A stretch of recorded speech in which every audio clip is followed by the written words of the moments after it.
மதுரையை ஆண்டு வந்த மலையத்துவஜன் என்ற பாண்டிய மன்னனும் இவரது மனைவி காஞ்சனமாலையும் குழந்தை பாக்கியத்துக்காக பார்வதி பரமசிவனை வேண்டி யாகம் நடத்துகின்றனர்.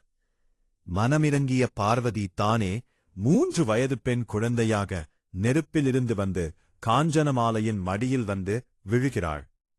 குழந்தையை பார்த்து மகிழ்ந்து போன அரசனும் அரசியும் அந்த குழந்தை 3 ஸ்தனங்களுடன் இருப்பதை பார்த்து அதிர்ச்சி அடைகின்றனர். அப்போது வானில் தோன்றிய அசரீரி இவளை ஒரு ஆண் பிள்ளை போல வளர்த்து பட்டத்து ராணியாக முடிசூட்டுங்கள்.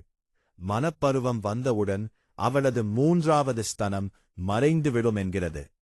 மீனாட்சி ஆணுக்கு நகரான அனைத்து வகை போர்க்கலைகளையும் கற்றுத் தேர்ந்தவர். மதுரையின் அரசியாக மங்கையர்க்கரசி மீனாட்சிக்கு பட்டாபிஷேகம் நடக்கிறது. 3 தனங்களுடன் பிறந்த மீனாட்சி எந்த மன்னனை பார்க்கும்போது ஒரு தனம் மறைகிறதோ அவரையே திருமணம் செய்து கொள்வார் என்று மலையத்துவஜன் மன்னன் கூறுகிறான். பட்டாபிஷேகத்திற்குப் பிறகு மதுரையிலிருந்து படையுடன் கிளம்பி ஒவ்வொரு திக்கிலும் சென்று போர் தொடுக்குகிறார் மீனாட்சி. பூமியிலுள்ள ஒவ்வொரு மன்னனையும் வெற்றி கொள்கிறார். அவ்வாறு கிழக்கு திசையில் அவர் சென்றபோது அமராவதி நாட்டின் மன்னனான இந்திரன் மீனாட்சியுடன் போர் செய்கிறான்.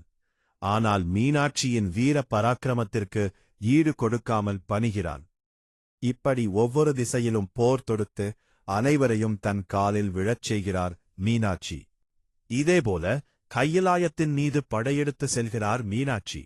அங்கு குடியிருக்கும் சிவபெருமான் மீனாட்சியை யார் என்று அறிந்தவர் ஆதலால் உற்சாகத்துடன் அன்னையை எதிர்கொள்ளச் செல்கிறார்.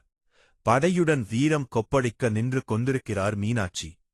எதிர்ப்புறத்தில் சிவபெருமான் வந்து கொண்டிருக்கிறார். சிவபெருமான் நெருங்கி வரவர அன்னையின் உள்ளத்தில் வெற்றி வேட்கை குறைந்து வெட்கம் முடி சூடுகிறது.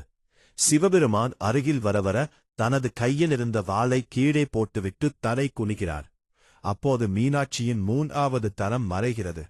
தனது மணாளனைக் கண்ட புரிப்பில் ஆழ்ந்து நிற்கிறார் அன்னை. அப்போது சிவபெருமான், அங்கையர் கண்ணியே நீ என்று மதுரையம்பதியை விட்டு படையுடன் கிளம்பினாயோ அன்றே நானும் உன்னை பின்தொடர ஆரம்பித்து விட்டேன். இன்றுதான் உன்னை நேரில் காண்கிறேன். இனிமேல் நீயே என் துணைவி என்று கூறவே அன்னையின் முகம் வெட்கத்தால் சூரியனைப் போல சிவந்தது. அன்றே அன்னையின் கரம் பிடித்தார் எம்பெருமான்.